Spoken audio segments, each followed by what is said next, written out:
मौत का सौदा, भूखे बच्चे और मरी हुई माँ की रुला देने वाली कहानी। सभी लोग अपने घरों में बैठकर बातें कर रहे थे।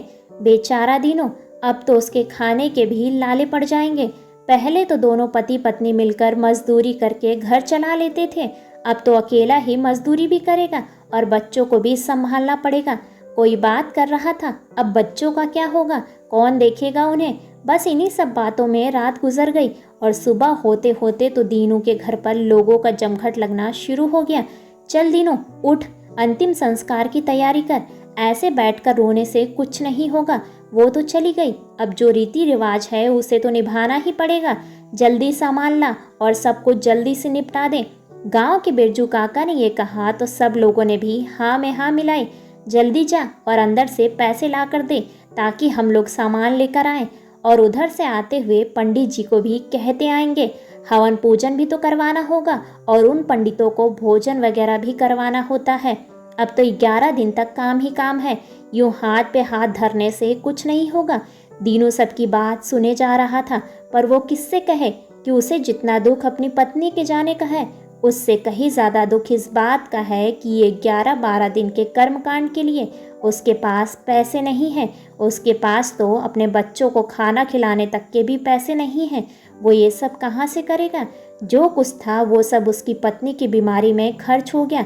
सब लोग बोले जा रहे थे, तभी उसके पड़ोस वाली काकी ने कहा, अरे पैसे नहीं हैं तो अपनी पत्नी के कान के कुंडल बेचकर पैसे लेकर आ, पर ये सब तो करना ही पड़ेगा, इसके बिना मरने वाले की आत्मा को शांति नहीं मिलती। वो उठकर अंदर जाता है और अपनी पत्नी के कुंडल उतारने लगता है। इतने में उसके बच्चे बोल पड़ते हैं, बाबा बहुत भूख लगी है, 2 दिन से कुछ नहीं खाया। वो अपने बच्चों की तरफ देखता है और सोचता है, अगर ये कुंडल बेच के सारे पैसे क्रियाक्रम में लगा दिए तो बच्चों को क्या खिलाऊंगा। तभी उसे अपने पत्नी की बात याद आती है। उसने कहा था यदि उसे कुछ हो जाए तो वो समाज के झूठे दिखावे के लिए पैसा खर्च ना करे। और जैसा एक बार उसने डॉक्टर साहब को कहते हुए सुना था, अगर कोई अपनी मर्जी से किसी को अंगदान करता है तो उसके बदले में उसको पैसा मिलता है और किसी ज़रूरतमंद की मदद भी हो जाती है। वो तो पैसों के अभाव में अपनी पत्नी का इलाज नहीं करा सका, पर अपने बच्चों को जीते जी समाज के झूठे रीति रिवाजों की बलि नहीं चढ़ा सकता।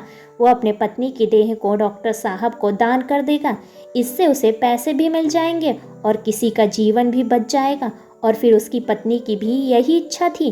वो अपनी पत्नी की तरफ देखता है, उसे लगता है मानो वो भी उसकी बात से सहमत है।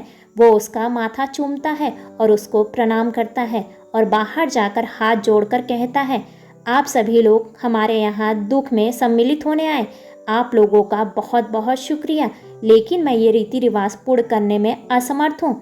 आप लोग अपने अपने घर चले जाइए और मुझे मेरे हाल पर छोड़ दीजिए। गांव वाले तरह तरह की बात करने लगे, लगता है पागल हो गया है, ऐसा भी कभी होता है।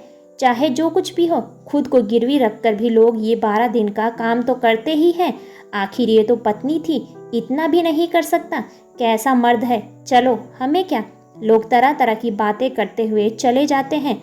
इतने में डॉक्टर बाबू को भी उसकी पत्नी की मौत के बारे में पता चल जाता है। वो भी वहाँ पहुँच जाते हैं। दीनू उनको देखकर रोने लगता है और कहता है, मुझे इसकी देह के बदले कितना पैसा मिल सकता है। डॉक्टर साहब सब समझ जाते हैं और उसको उसकी पत्नी की देह के साथ शहर के अस्पताल ले जाते हैं, जहां उसकी पत्नी की देह अस्पताल में दे दी जाती है और उसके आवश्यक अंग निकालकर उसको पैसे दे दिए जाते हैं। वो उन पैसों से अपनी पत्नी का अंतिम संस्कार कर देता है और खाना लेकर अपने बच्चों के पास जाता है और उनको गले लगाकर कहता है, बच्चों खाना खा लो, तुम्हारी माँ ने भेजा है। ऐसे ही बेहतरीन कहानियों को सुनने के लिए वीडियो को लाइक और चैनल को सब्सक्राइब करें और अपने विचार कमेंट्स बॉक्स में कमेंट्स करके हमें ज़रूर बताइएगा। धन्यवाद।